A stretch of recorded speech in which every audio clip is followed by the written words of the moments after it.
do better when we just rip it out. Yeah, we are rolling, and yeah. And all right, I'll start us off. And just a couple days ago, that you and I took just kind of a month-end look at the markets and the models and how they're performing and holding up. And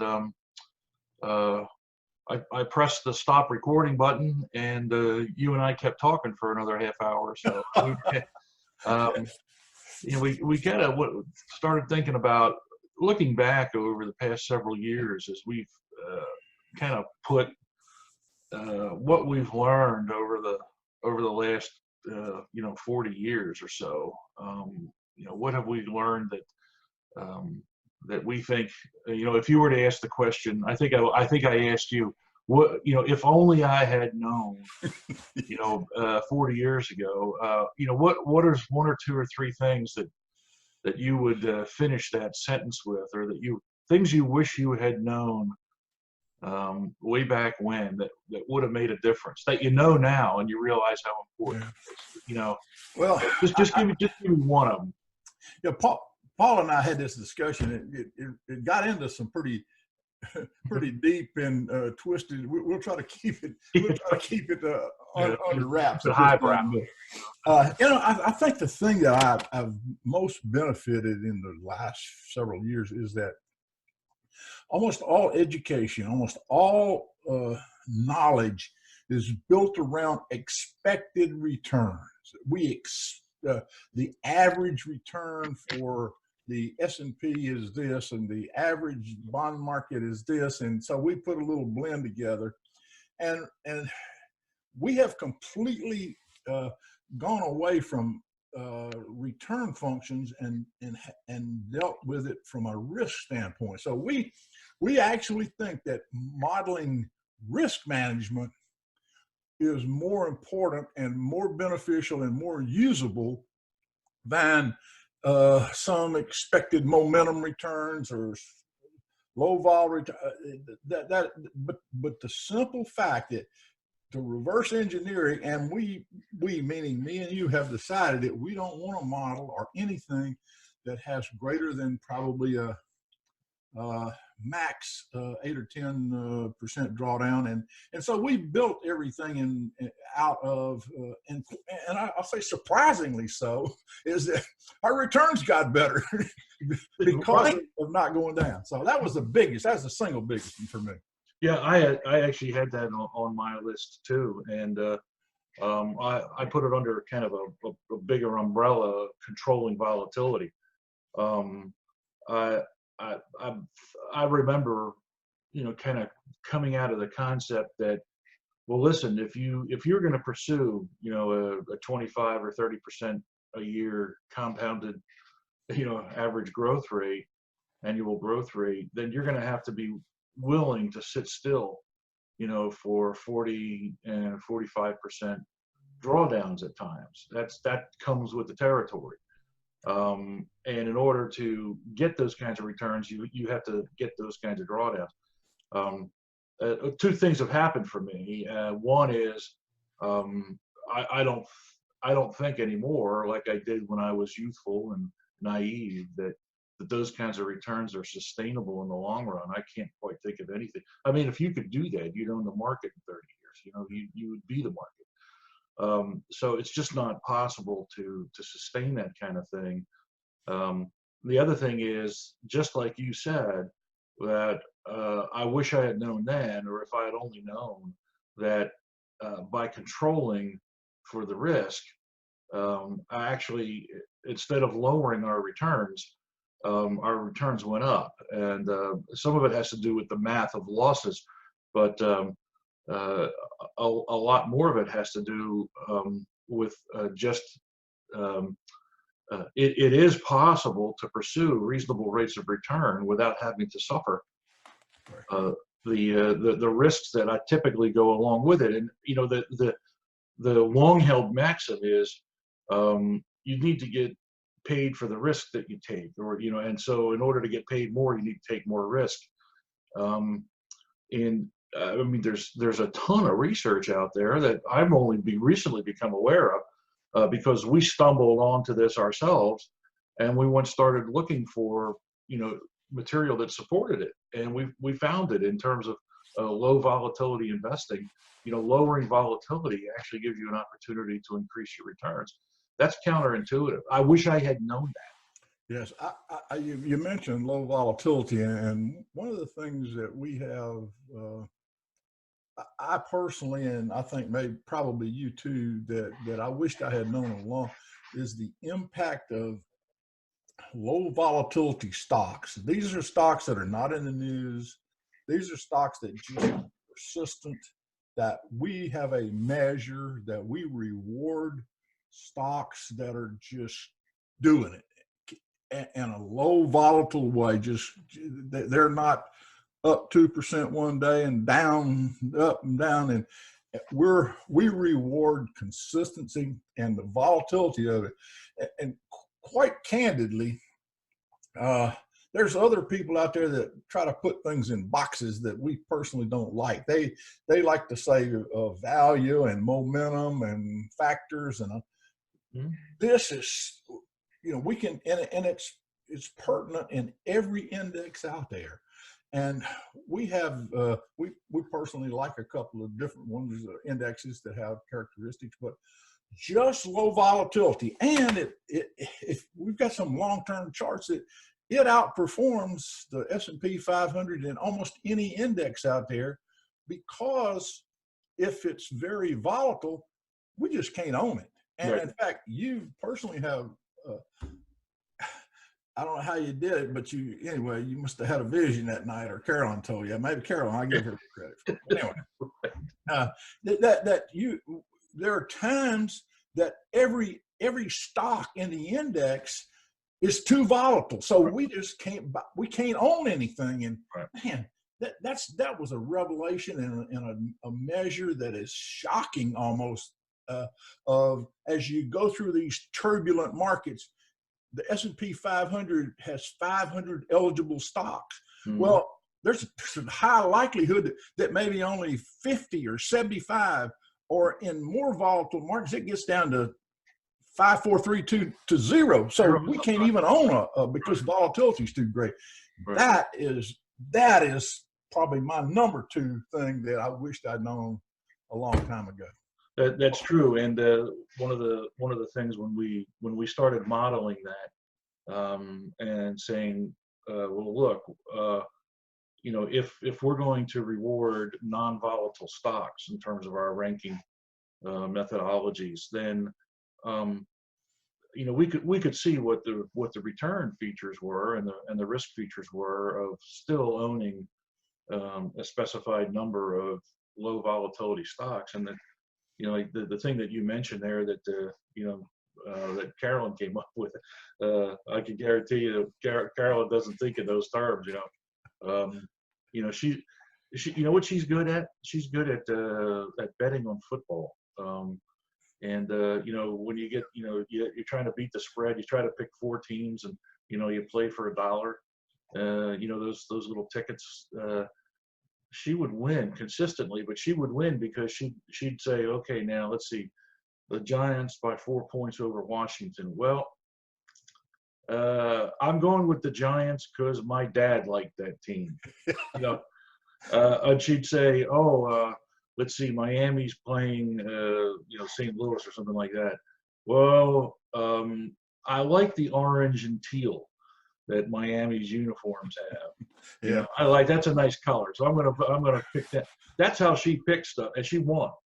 But if she could pick stocks as good as she could pick football teams, we'd have a whole different methodology.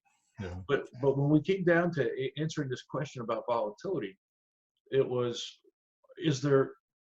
I don't, anything that I read, nobody was really asking the question, are there times when anything is too volatile? And if it's too volatile, I mean, what does that mean? And so, the way we came at it was, we said, well, look, using our measurement for volatility, if it gets above a certain number, that tells us that stock is too volatile. So take it out of the universe for consideration. And what we found was that during severe market volatility, that there are sometimes no stocks that meet the criteria for low volatility, that everything is too volatile. Right. And we see that our portfolio might only, own two or none, or just a few. And the difference that made in protecting against downside risk was remarkable. It was, It's again, amazing. yeah, It's that was an totally amazing. epiphany. There's no market timing in this. This isn't really tactical. This is just saying, I can't own anything right now because everything's too risky. It was really built around risk, not Yeah. about anything else. Well, it's a major component about the first thing that I said, is that it assists us in our efforts to model risk rather than model expected returns. And Yeah. all right, your turn. You got another one? I might could scratch up one more. I'm not sure. Yeah, I actually have. It's two, but they're born out of the same seed, and that is, I'm going to call it the diversification of exploits. We use that term because we think that there are some phenomena in terms of market behavior that can be exploited, and some of them are well documented, some of them are less well documented, and some of them are more effective, and some are less effective. I think most folks would call them factors if you're a portfolio researcher, or a finance research person, but we call them exploits because that's exactly what we try to do. Momentum is an exploit. Stocks and sectors of the market that are moving upward for a period of time tend to do so in the short term. So you can't say, well, we've had a good year in energy, so it's going to continue for another year. But what you can say is energy has had positive momentum, over the last X number of months. It's likely to continue at least in the short term for another month, and then we'll check it again. And you can exploit momentum. Now, the problem is when you start trying to take all the different exploits. Momentum is an exploit. Value is an exploit. Diversification is an exploit. Having all your eggs in one basket exposes you to risks that you may not want, but diversification, mitigates risk. Hedging is an exploit. Low volatility is an exploit. These are different things that you can do, and it is as we started taking a look at, again, we were trying to come up with, pursue this perfect portfolio concept, southwest corner, top northeast corner, in a chart. The diversification of exploits to me was kind of another epiphany. I really thought, okay, well, one of these is better than another. Which one's best? Well, that's what testing is for. We actually get the best overall return from exploiting momentum. We actually get the best risk-adjusted return from exploiting low volatility. And so it depends on what you're trying to get. If it's strictly return, picking and concentrating your holdings in a momentum stocks is the way to go, but it comes with a lot of risk. So, putting momentum and low volatility strategies together, again, was another kind of light bulb moment, this diversification of exploits, or some people would call it diversification of strategies. How do you blend them? Again, when we went out to look at the research that was out there, we found several researchers and several actual funds that are doing this. The difference here, and this is the second part of the epiphany, is most of them are trying to create a single strategy around several exploits. And so what you'll find is you'll find a strategy that's, being used in an ETF or a mutual fund that starts with a series of screens. So we're going to screen and find momentum stocks. Then we're going to take those momentum stocks and we're going to rank them for value. And then of those that are left, we're going to select those with the lowest volatility. And those are the ones we're going to hold and or short, depending on whether they're ranked high or ranked low. You have this single strategy with these multiple screens, and that's their approach. And that's kind of a way I always did it, was to try to find a way to put all these things I know together into a bucket and create a really a holistic strategy.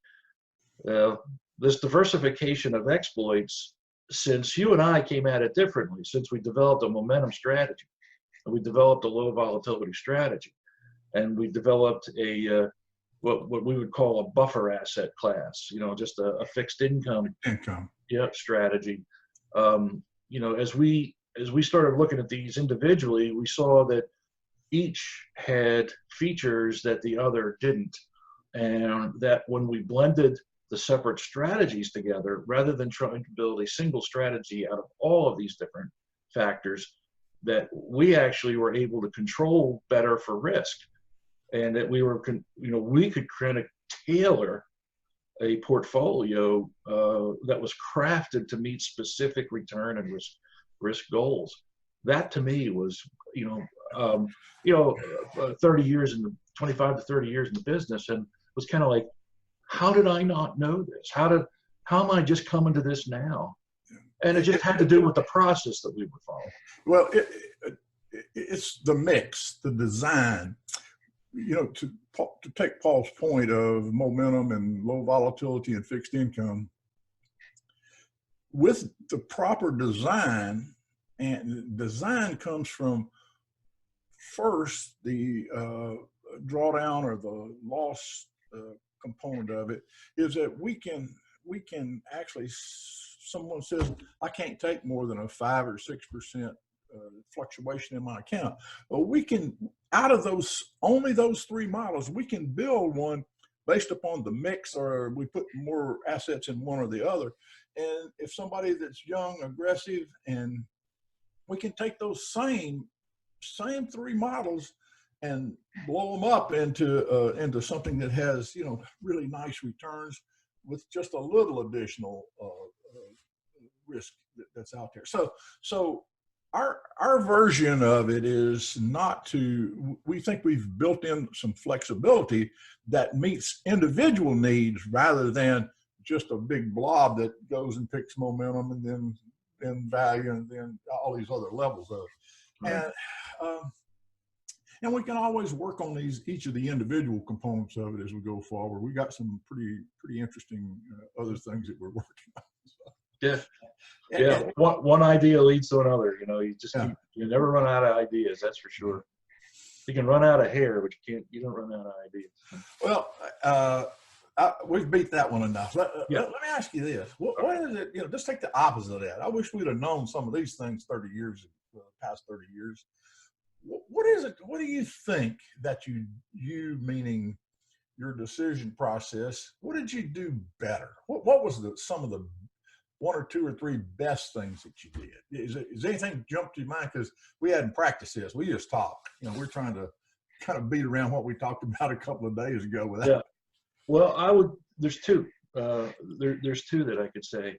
One, I don't think you need to talk about too much, and that is, I've learned that I used to think that in order to control better for risk and return, you had to get more granular in your timing. And so early on in my career, everything that I built, everything I tested was built around making daily decisions, because the idea was, you can't, I used to use the phrase that my crystal ball gets fuzzy out about 10 minutes. I past 10 minutes, I have no idea what's going to happen, what the future is going to hold.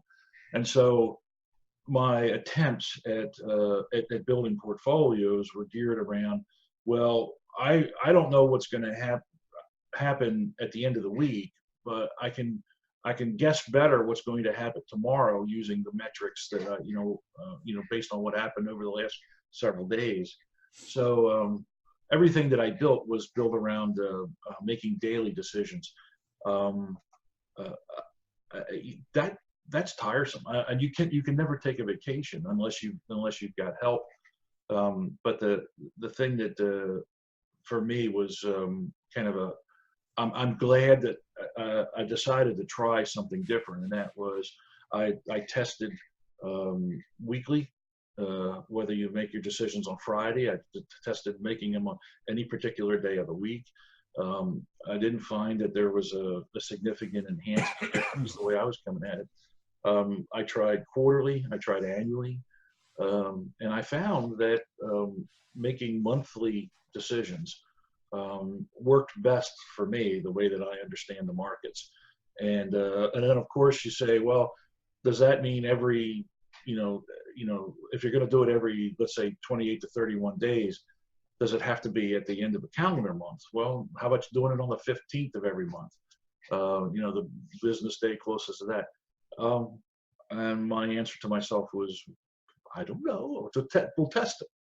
And so you test it, and found that actually there's another exploit, and that is that there's some efficiencies, and I don't actually understand why, but I can measure them, efficiencies about trading around the end of a month or beginning of the next month. I suspect it has something to do with the fact that the big investment companies, the mutual funds, the ETFs, and the benchmarking kind of entities, they're adjusting their portfolios on those days for month end, or for statistics or for positioning, and they create some opportunities that don't otherwise exist the other part of the month. That's pure speculation. I can only measure that it happens. I can't exactly tell you why. That's one. The other thing was, I'll have to use an analogy for this, but I'll call it hedging versus timing. I've never really been a market timer. I've never really felt that I had enough information at the level that I invest. I'm not on Wall Street. I'm not an investment banker.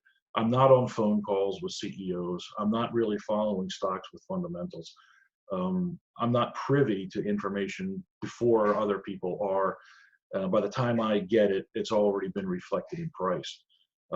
So I've never been a market timer. I just don't feel that I have an ability to guess what's going to happen, to the markets, either in the short term or the long term. I've got to have some measurements that tell me it's likely that tomorrow this, or next month is this.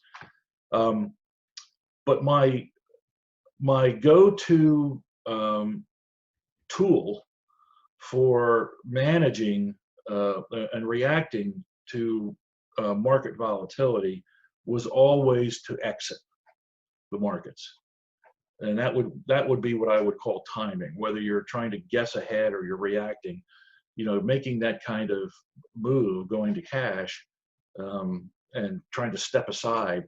The analogy for me is traffic gets heavy. There's a number of accidents. The road ices up, and you're starting to lose control of your vehicle. When my reaction was always to pull over and stop under a bridge, and over an underpass, under an overpass, I should say. And that would be timing in my analogy. And I think that much more importantly now for me, hedging is more like tapping the brakes. And so I had a conversation with your nephew Joe about hedging, and as we were talking through this thing, and he was kind of telling me his thoughts on it all, and a light bulb went on for me, and I realized that when I step aside, if I go out of the market when certain conditions are true, I can't participate in the market. Well, that's kind of the point, isn't it? But it also means that I need for market conditions to change before I can actually step back in. To use this analogy, I'd have to wait for the road to be dry, the sun to be out, and it maybe, summer to come along before I got back on the road and continued my trip, in fair weather.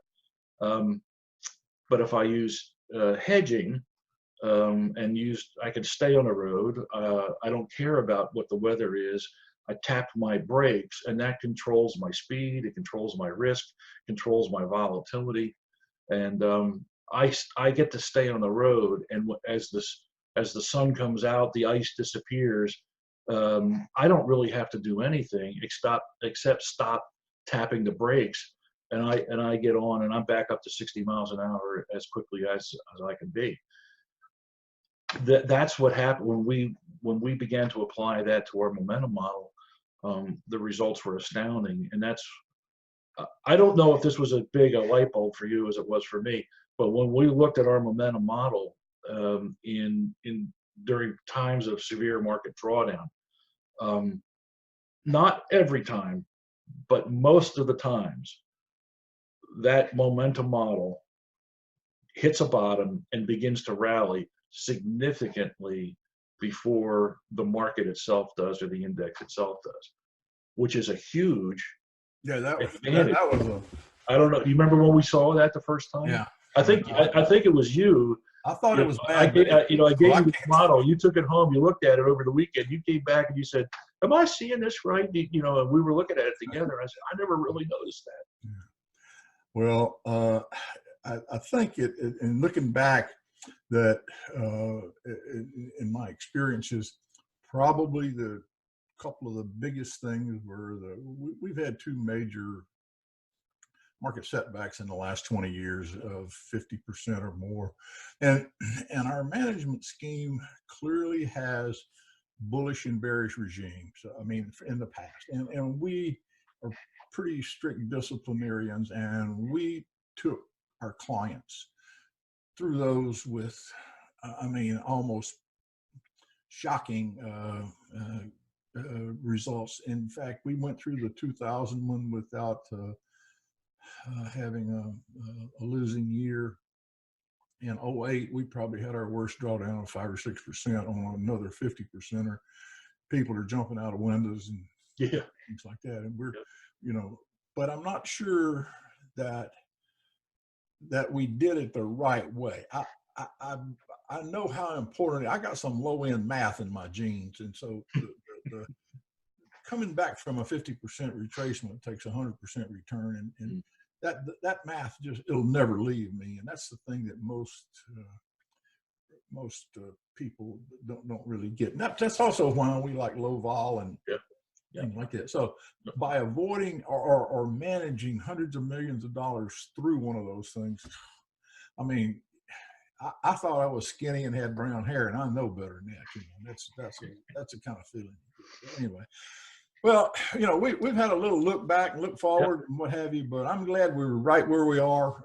We're doing the right things, and it's also a point that I guess my last point is that most people in this business want large accounts, and I personally don't necessarily think that. I think every person that's willing to set aside money in a 401k, set aside an IRA or a Roth IRA or whatever, deserves the same kind of information that somebody who has a lot more zeros at the end of their account. And that's one of the things we want to try to apply. We have tools and we have processes that are as good as some of these others, but it's very applicable to small accounts, medium accounts, and some larger accounts too. So anyway, I'm off my soapbox. Yeah, well, I agree with you too, and that has been another thing, which development of some of these strategies has kind of led us to solve some long-standing problems for any professional money manager. All of us who work hand in hand with clients and sit across kitchen tables in the evenings and talk about investment goals and priorities and financial objectives for a lifetime. We know that the folks that need the most help are typically the folks that have the least money and the least savings. And it's not a personality flaw; it's life circumstance. It's just where a lot of folks are. Not everybody can, have $100,000 in a bank account to meet, a money manager's minimum. And so that particular marketplace is underserved for good reason. It's hard to make money. There's a certain cost associated with having a client, and compliance overhead, insurances, time, service, all of those things. There's a point at which taking a client that only has a certain amount of money is actually a losing proposition for a professional money manager. That's always been a problem, and it's always been one that I never found a good solution to. And but I think that now we've got some offerings that are that make sense. The first one is a subscription website where, for a very, very small amount of money every month, you'll get access to instructions on professional portfolios to do it yourself. Another one is, we're not speaking as advisors here, because we're really publishers and educators now. But our research is licensed by other professional money managers who make it available for small accounts. And so there's that opportunity and out there. It's kind of been kind of a life goal to find that kind of solution. I think we have it. I think we have found it, and I think that those who are doing it for clients are doing it well. Yeah, I agree. Yeah. All righty. So that's our regurgitation of our 30-minute conversation that we had after we turned the cameras off last time. Yeah. As close as we could get. I'm not sure that the other one wasn't better, but we are. Well, the other one had a lot more talk about guns in it and hunting in it and things like that, which was fine, but it didn't have a lot of portfolio. Didn't have specific portfolio stuff all the way through. So. Well, listen, this has been fun, and I really do like to look back, simply because it'll help us as we go forward. I think we're committed to learn, to committing new designs to solve solutions, and the amount of money people have is really not a factor. Right. And I would go on a little bit further, and this is it for me. Church is out for me now. All right. I don't think that people really like to make financial decisions. I just think that's one of those things that they want to just make one decision and just don't worry about it. I don't mind making them because I've got a good partner, good research, and we're committed to do this forever. Yeah, absolutely. I'll do one more, and that is what's ahead.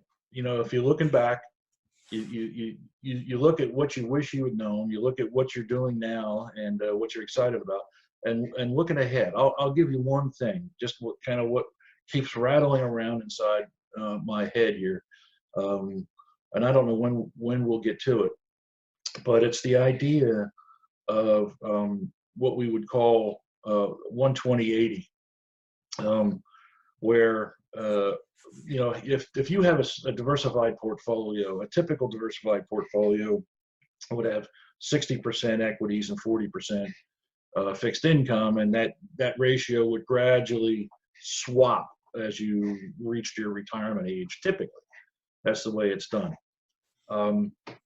However, it is possible to use leverage, and let's say that you used ETFs that were leveraged by 2 times. And so to keep the same ratio of 60/40, let's say you doubled it, it would be 120/80, right? If you invested all of your money in a 2x equity fund and a 2x, fixed income, strategy or portfolio, you'd have 120% exposure to equities and 80% exposure to fixed income.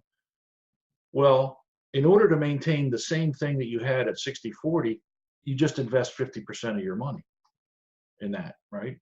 And you have exactly what you had when you had all of your money 60 and 40% exposed. Now you have half of your money invested, and you end up with a 60-40 exposure because you're using 2x leverage. Now you have half of your portfolio left to do something with. It's just sitting there. Nothing's changed in your portfolio. It's still 60-40, except that you have half of your money that you can do something with. And I've actually talked to a mutual fund company about creating a 120/80 mutual fund or ETF, so that with one single investment with 50% of your account, you get 120/80% investment. But if you only put half of your money into it, you have the 60-40 exposure, one investment. That would be great. And now let's apply that along with some of the other strategies that we currently have. What could we add in terms of performance and risk control to a typical diversified portfolio?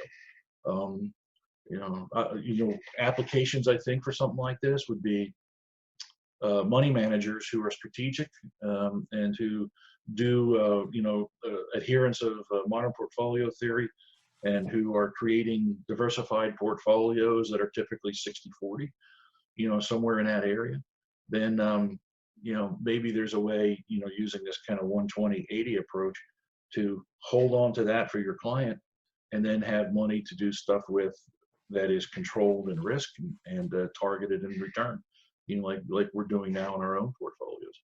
That's kind of ahead. I'm not quite sure how to put all that together, how to test it, what to do about it, but that's kind of something I've got in terms of future testing. Let me put it that way. I'll drink to that. All right. Well, here's to you. Have a good one, and talk to you soon. Yes, sir. Yep.